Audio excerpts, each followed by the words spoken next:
umhverfisráðherra, virðulega samkoma.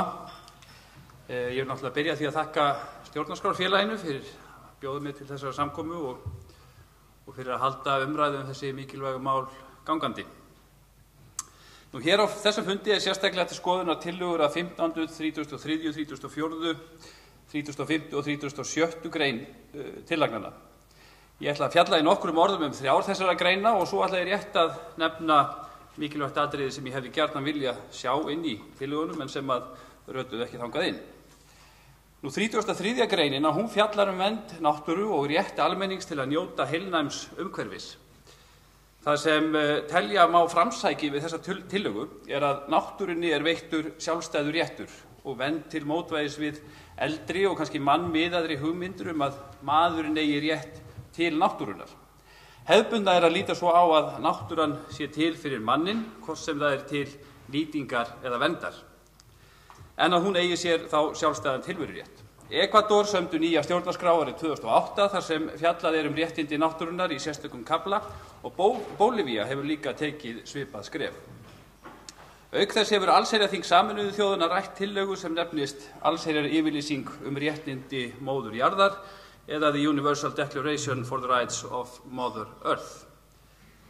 Nú erfitt að fullyrða það hvaða áhrif þessi grein mun hafa verði hún samþykkt, en maður vonar að minnsta kosti að hún geti skapað á það ákveðið mótvægi við önnur ákvæði stjórnarskrárinnar, til dæmis atvinnufrelsis ákvæðið.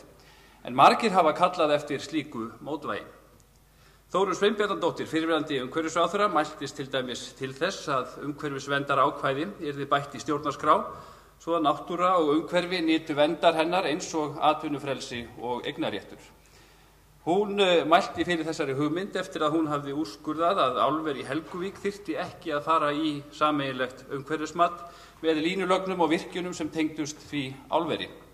Hún hefur væntanlega metið það svo að umhverfisverndar ákvæði í stjórnarskrá hefði getað leitt til annarrar niðurstöðu í því máli og eftir á að hyggja hefði slíkt sameiginlegt mat farið fram að það hefði líklega sparað þjóðinni miklar deilur orkuöflun fyrir álverið í Helguvík.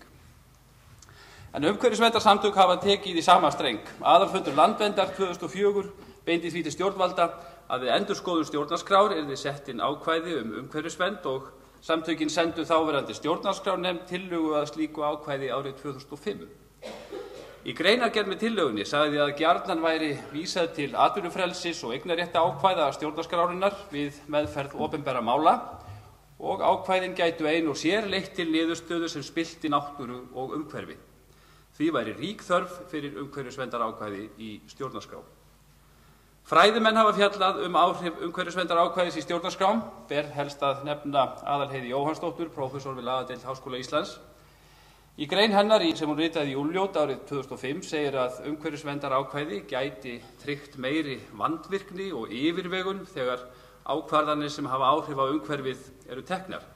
Til dæmis yrðu löggjafinn og aðrir sem taka slíkar ákvarðanir að rökstyðja sínar ákvarðanir betur. Þá taldi Aðalheiður ekki óhugsandi að almenningur, félög eða stofnanir gætu byggt kröfur aukna umhverfisvernd á slíku ákvæði. Að minnsta kosti yrðu sjónarmið umhverfisverndar jafn rétt á sjónarmiðum atvinnufrelsis og verndar eignarréttinda. Í 33. grein þeirra tillagna sem nú liggja fyrir svo einnig fjallað svokallaðan almannarétt. Það rétt almennings til að ferðast landið. Það ekkert nema gott það að segja og eflaust veitir ekki af að hnykkja á þessu í stjórnarskrá því við höfum orðið vör við ákveðna þróun hér á landi þar sem reynt hefur verið að hefta för almennings landið þrátt fyrir að almannaréttarins sé getið í lögum, til dæmis í náttúruverndarlögum. 34. grein hún fjallar náttúruauðlindir. Ég ætla ekki að tjá mig mikið eignarhald á auðlindum en það sem ég rek augun í þessari tillögu að þar segir við nýtingu auðlindanna skal hafa sjálfbæra þróun og almannahag að leiðarljósi og seinna stjórnvöld bera ásamt þeim sem nýta auðlindirnar ábyrgð á vernd þeirra. Tilvitnun lýkur. Þetta mikilvægt ákvæði að sjálfsögðu, sérstaklega í ljósi umgengni okkar við auðlindir lands og sjávar og ekki síst í ljósi umræðu mjög aukna og jafnvel ósjálfbæra nýtingu jarðvarma. Ég velti því fyrir mér hvernig jarðskjálftar og brennisteinsvetnismengun af völdum jarðhitavirkjana falla að kröfum nýtingu auðlinda með almannahag að leiðarljósi. Í 35. grein er fjallað upplýsingar umhverfi og málsaðila. Ég fagna því mjög að í meðferðum stjórnlagaráðs fór tillaga þetta efni frá því að fjalla rétt almennings til upplýsinga yfir í það að kveða á skyldu stjórnvalda til að upplýsa almenning. Reynsla okkar til dæmis af díoxínmengun frá sorpbrennslustöðinni Funa hefur sýnt fram á að þessi skylda verður að hvíla á stjórnsýslunni og það hefði ekki verið nóg að tryggja rétt almennings til þess að sækjast eftir upplýsingum því að almenningur að sjálfsögðu yfirleitt grunnlaus mengun í umhverfi sínu. Ólína Þorvarðardóttir flutti frumvarp sem kvað á þessa upplýsingaskyldu og það varð að lögum á Alþingi nú í vetur. En samkvæmt því að þá bættist við málsgrein í lög upplýsingarétt umhverfismál sem hljóðar svo: Stjórnvöldum ævinlega skylt að hafa frumkvæði að upplýsingagjöf sé ástæða til að ætla að frávik vegna mengandi efna í umhverfi geti haft í för með sér hættu eða skaðleg áhrif á umhverfi eða heilsu fólks eða dýra. Tilvitnun lýkur. Þannig þessi upplýsingaskylda stjórnvalda þá þegar tryggð með lögum en það sakar að sjálfsögðu ekki að hún verði styrkt enn frekar með sérstöku stjórnarskrárákvæði. Í 35. greininni í tillögunum segir líka að ákvarðanir skuli byggja á meginreglum umhverfisréttar.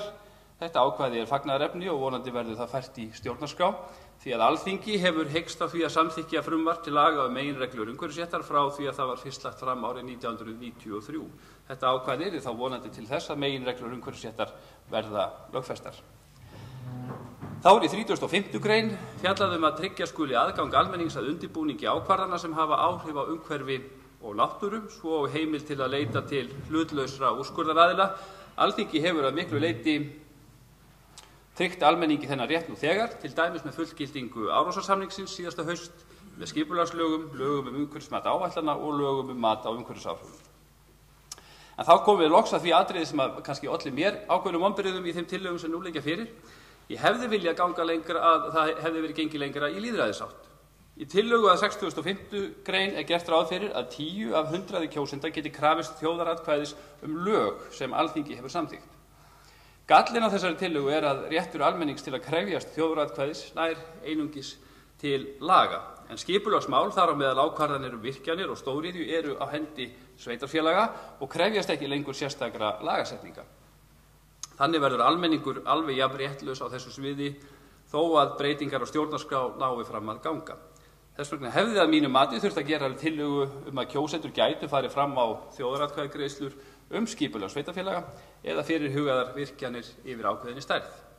Slík breyting hefði að mínu dómi geta dregið úr þeim hörðu átökum sem staðið hafa náttúruvernd hér á landi undanfarin ár.